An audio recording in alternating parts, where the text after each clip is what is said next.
Mr. Beast, Ooh. Logan Paul, and KSI created Lunchables' biggest fear, Lunchlies. Or at least we thought so. Because after 1 year of crazy allegations, These are molded. awkward chemistry, Are you on Adderall or something? No, I and just... getting exposed by real doctors, It's still considered an ultra-processed meal. this brand has gone virtually I've extinct. never ate it. I don't think it's a thing in the Netherlands or in Europe. I don't know. Losing 64% of revenue in mere months. But this is what happens when you combine Mr. Beast's infamous Feastable bar with KSI and Logan Paul's innovative Prime hydration drink, and have no solid marketing plan. I mean, they just copied the 3 Lunchable flavors and renamed them from pepperoni pizza to the pizza, nachos to fiesta nachos, and turkey American to turkey stack'em. It seems to be more of a clout product over actual quality, and it doesn't help when the clout comes with a lot of controversies. Mr. Beast was literally fresh off allegations of faking his videos, rewarding family over real subscribers, having fake contestants, using deceptive CGI, manipulating his young audience for profit, blinding his contestants, and so much more. They literally had an remember essay that, though. against this man, to which he I gave stopped watching Mr. Beast like around that time. zero response, as usual. Then you have Logan Paul, who's practically always been surrounded by controversy his whole life. Most people still hate him for all the stupid stuff he did pre-COVID, and if you're unaware, I'll just leave it at this. I think there's someone hanging right there. We found a dead body. And then there's KSI, who's kept a pretty clean record. I'm genuinely impressed, outside of that tremendous hairline. However, you'll see when he has to face backlash for Lunchlies, he's not very great at it. So there's 3 big names, all in completely different niches of entertainment, that have literally nothing in common. Let's go. Yeah, well, Pleasure. man, if I were you, I'd write a song and It's just have about the money, ChatGPT write all the lyrics. Oh, I'm joking, but like, it Well, I mean- it's so stupid, dude. People are so dumb. As much as I believe in, It's just secondhand embarrassment. And this isn't just on a podcast. They actually uploaded these commercials. that's amazing. JJ, tell him about the turkey stack'em. I don't know, brother.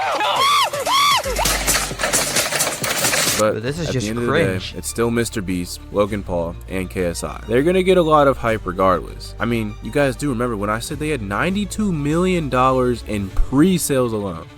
So people began to try it. First, I'll try the salsa today. Stop right there.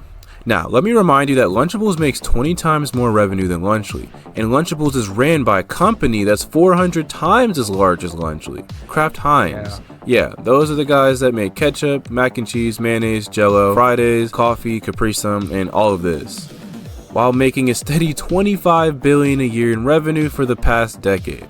I Damn. promise you, they're not worried at all. That's a weird taste. What is that? Almost a citrusy aftertaste? They taste the exact same to me. Hey, it tastes tomato pasty. yeah, Yeah. that tastes like an ingredient. That's not finished. This brings me to my next point. Lunchlies loses to Lunchables overall in taste test, but that's alright. I mean, the main thing Lunchly was going for was just a healthier version of Lunchables, right? Well, that's true, but Lunchlies still isn't healthy. Yeah, Lunchlies has less calories, fat, carbs, sugar, and fiber, but they don't have as much protein and have more electrolytes? Like, it's cool What to have is an electrolytes, but I don't electrolyte? think Lunchable was going for that. But something people began to notice is how Feastables pulled off a similar stunt. Instead, Feastables was claiming they were a healthy, child labor-free alternative, instead of just being a child labor-free alternative, which is still good. What he's doing in the industry is amazing, but it's shady business, especially once people caught on. After seeing Feastables has more sugar than Hershey's now, healthy influencers began calling it as candy instead of a health bar. And all of these old podcasts where Mr. Beast is calling them healthy are ruining their image, as those videos are still getting millions of views. And people see how Beast Burger failed too, where the problem was using the ghost kitchens. These are random kitchens around the world that are not dedicated to a single company. They just cook whatever meals are ordered, then deliver them or leave them for takeout. Yes, it wasn't directly his fault, but as the face of the company, he shoulders the blame. So, seeing Lunchly face similar controversy, even Dr. Mike had to top it. it's like having a PB&J sandwich label that says what's in the sandwich, protein, fats, calories, but then the sugar line only tells you what's in the peanut butter as opposed to the jelly in the entire sandwich. At least he was respectful about it. They also had a problem of marketing to little kids. They're mostly posting on TikTok or YouTube Shorts, and relying on kids begging their parents to get the product. The only selling point for parents is that Lunchlies are slightly healthier, but for that price, I don't know if that's worth it. They're forgetting that kids are broke and parents are the decision makers. So if they want to make a healthier food, they should focus on winning over the parents. But this is all talk. They've faced controversies before. Nobody believed Logan Paul and KSI would get primed to one of the top energy drinks in the world, and nobody thought Mr. Beast would grow Feastables to nearly any gas station in the country. Yet here we are. So if we give him just enough time...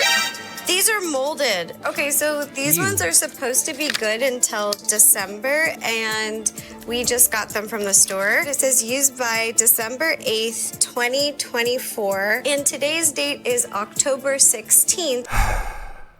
So here's a lesson for you guys. If you ever want to make a low quality product, don't lie about it.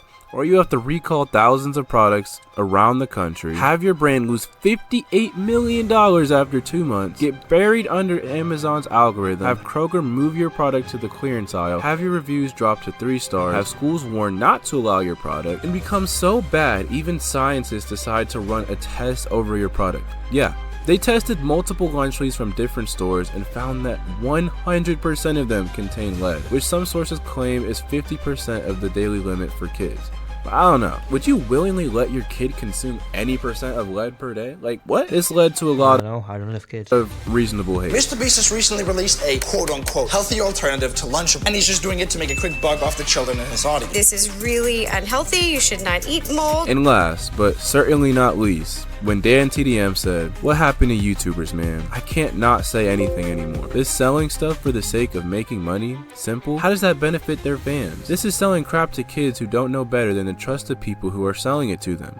Do better." Now, Mr. Beast is infamous for ignoring everything, but he even responded with yada yada yada. Obviously, eating fresh chicken and broccoli is healthier, but if someone's going to eat a pre-made meal like this, which millions of people do through Lunchables, and I think giving them a higher quality version at roughly the same price is a net good in my opinion. Yada yada yada yada yada. Which is fair. Yada, yada, yada. Then you have KSI. What happened to YouTubers, man? This is selling crap to kids who don't know better than to trust the people who are selling it to them. Do better! Do better! And trust me, it doesn't end there. He's calling his products crap, throwing strays at him on Kai Cenat's McDonald's meal, claiming Dan TDM couldn't make crappy music, and even reposting a post Dan TDM made with his kid. What are we doing? Dan TDM is a master rage baiter. He made one post and got this man messed up. Logan Paul has also opened a lot about the controversy in his podcast, and even reacted to KSI's reaction to the public. That's exactly how I interpreted it as well. It's clear not everyone is great with dealing with controversy. But something I'm surprised isn't getting talked about a lot is the Lunchly website. It used to say slave and child labor free, and now that suddenly disappeared? I mean, maybe there's a valid reason behind it, but now it looks like another case of shady business. Now, being completely honest, Lunchly's isn't all that bad. Yes, they have moldy cheese, but at least they didn't put preservatives in it. It's not healthier, but it's better for you if you're already planning on shopping for Lunchables. And while they have child and slave labor... Yeah, never mind, I can't defend that one. But is it more shady for Lunchables to lie about slave and child labor, or for McDonald's to get rid of their $1... Whoa, whoa. This dude has not even 500 subscribers. And, I'm gonna give this a like. It's a W video, bro.